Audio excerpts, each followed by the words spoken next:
Welcome to Video Evolution. Evolution in the world of videos. Today we are going to explain you the first chapter of the literature reader Two Gentlemen of Verona, written by A.J. Cronin. Author and his driver drove along the foothills of Alps when two small boys stopped them on the outskirts of Verona, a city in Italy. They were selling wild strawberries, but the cautious driver Luigi disapproved to buy fruits from those shabby looking boys, believing that they would get much better fruits in the city. One of those boys wore an old and damaged jersey and cut off khaki pants, and other a sleeveless loose outer garment called tunic. They had brown skin, tangled hair, and dark earnest eyes. They were brothers. Nicola, elder brother of 13-year-old, and Jacopo of 12-year-old. Author brought the biggest basket and moved ahead. Next morning, coming out of the hotel, Author saw those boys polishing shoes. Author went there beside the fountain in the public square where they were polishing shoes. They greeted Author with friendly faces. "I thought that you picked fruit for living," asked the author. Nicola answered seriously that they did many kinds of work. They hopefully told narrator that they also show tourists the places of interest like Juliet's tomb. Author agrees to take them along. As they traveled together, Author was interested in their appearance and behavior. They looked childish and innocent. Jacopo was as lively as a squirrel. There was a seriousness on their faces. The boys proved to be useful to the author and guided Author for everything he wanted. They had will to work. They even worked in summers under hot sun. One night, Author saw them in windy and deserted square, resting on the stone pavement beneath the lights. Nicola sat upright, tired, with a bundle of unsold newspaper on his feet. Jacopo resting on his shoulder. It was nearly midnight. "Why are you out?" asked the author. "Waiting for the last bus from Padua to sell newspaper," replied the boys. "You must not work so hard," said the author. "We are not complaining," replied the boys. Next morning, when Author went to get his shoes shined, he asked boys that what they did with the money they earned, as they did not seem to buy new clothes or good lunch. Author asked, "Saving to immigrate to America?"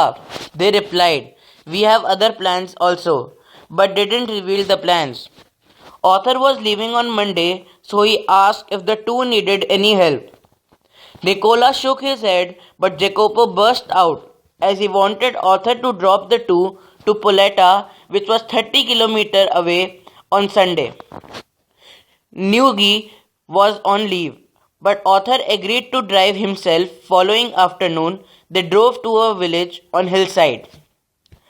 Author was surprised to see their destination, which was a red-roofed villa surrounded by a high stone wall. They asked Author to go to the cafe, and after that they disappeared beyond the corner of the wall. Author followed them and found an entrance. He rang the bell. A nurse came. Author told that he brought the two boys here. The nurse took Author through a lobby to hospital. Nurse stopped beside a door and asked Author to see through the glass partition. Two boys were sitting beside a girl of 20, wearing a lace jacket and resembled like two boys. "Won't you go in? Lucia will be pleased to see you," said the nurse. Author shook his head, turned away, and asked the nurse to tell him about the boys. Nurse told Author that their mother was dead early, their father was a known singer, died in war, their house was destroyed by a bomb of Germans. Girl was training himself as a singer. They suffered starvation and exposure to cold winters. They made their own shelter. For 3 years, Germans ruled the city. The boys hated Germans and were first to join resistance movement. After peace was restored, they found their sister suffering from tuberculosis.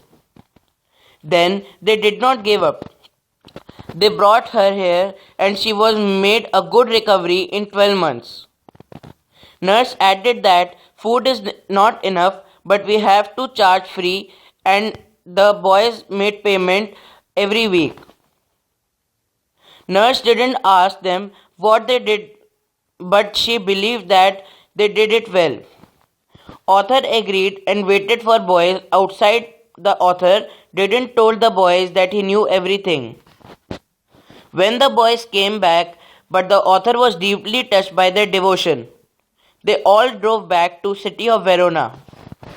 Thank you. For more videos, please subscribe.